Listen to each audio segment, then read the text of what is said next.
بسم اللہ الرحمن الرحیم۔ سب ناظرین کو علم اسلام چینل میں خوش آمدید اور خلوص بھرا سلام۔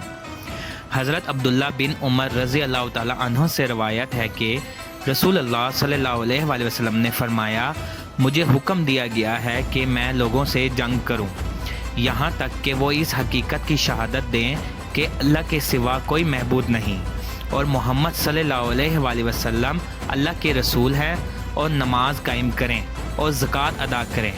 جب وہ یہ سب کچھ کرنے لگیں گے تو وہ میری طرف سے اپنا خون، جان اور مال محفوظ کر لیں گے، سوائے اسلام کے حق کے، اور ان کا حساب اللہ پر ہوگا۔ حضرت انس بن مالک رضی اللہ تعالی عنہ سے روایت ہے کہ کہا، مجھے تمہارے سامنے زیادہ احادیث بیان کرنے سے یہ بات روکتی ہے کہ رسول اللہ صلی اللہ علیہ وآلہ وسلم نے فرمایا تھا، جس نے مجھ پر جھوٹ بولا وہ آگ میں اپنا ٹھکانہ بنا لے۔ حضرت ابو ہریرہ رضی اللہ تعالی عنہ سے روایت ہے کہ ایک اعرابی رسول اللہ صلی اللہ علیہ وآلہ وسلم کے پاس آیا اور کہا، اے اللہ کے رسول، مجھے ایسا عمل بتائیے کہ جب میں اس پر عمل کروں تو جنت میں داخل ہو جاؤں۔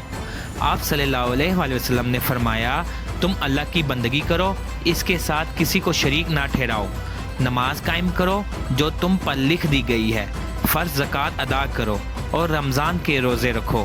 وہ کہنے لگا، اس ذات کی قسم جس کے ہاتھ میں میری جان ہے، میں کبھی اس پر کسی چیز کا اضافہ نہ کروں گا اور نہ اس میں کمی کروں گا۔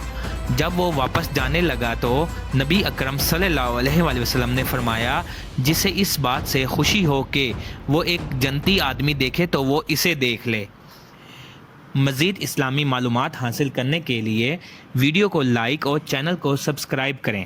آپ کا بہت بہت شکریہ۔ اللہ حافظ۔